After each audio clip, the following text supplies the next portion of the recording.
I'm Mari Eckstein-Gower. For my Science Stories project, I created a book about the new ecosystems that are forming on Mount St. Helens after the 1980 eruption.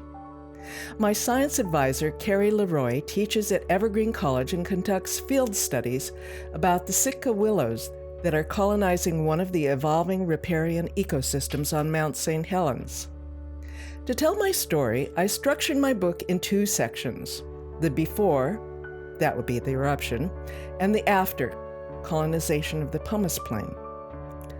When I began painting, I knew I didn't want to do anything literal. The 1980 eruption is the most documented volcanic event in the world. Hundreds of brilliant photos are available from every angle imaginable. I felt no need to duplicate those images. I focused instead on paintings that convey the movement and structure of the events as they unfold. When I started research for this project, I found connections everywhere.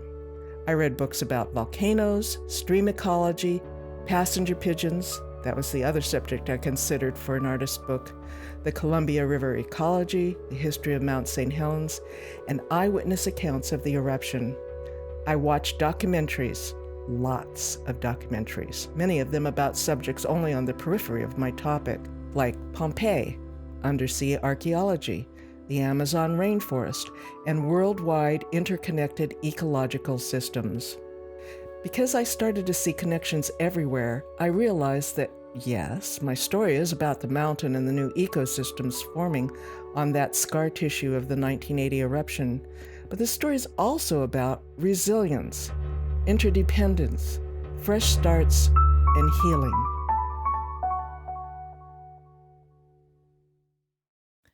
Generally, when I start an artist book project, I first look for an image to use as a linchpin. That will set up the tone of the book.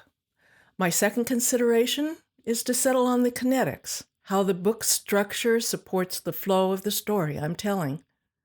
My daughter Kat helped me choose a structure that supports the way I want my paintings, the handmade papers, and the text to interact.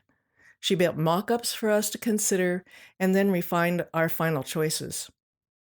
Because this book really is a study in contrast between the events before and after the Mount St. Helens eruption, the split-page format seems a logical choice for conveying the two parts of the story.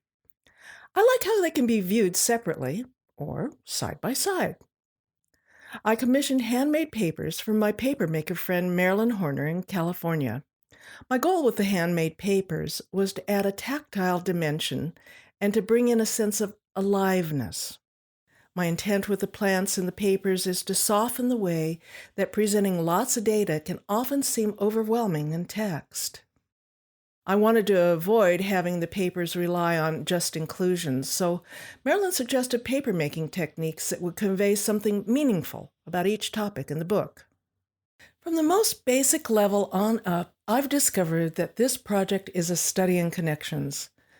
I'm not meaning just the willow and her relationship with the mountain, but the materials and techniques used to create the story, and then all the people who added to it. I'm most grateful to everyone who helped make this book a reality.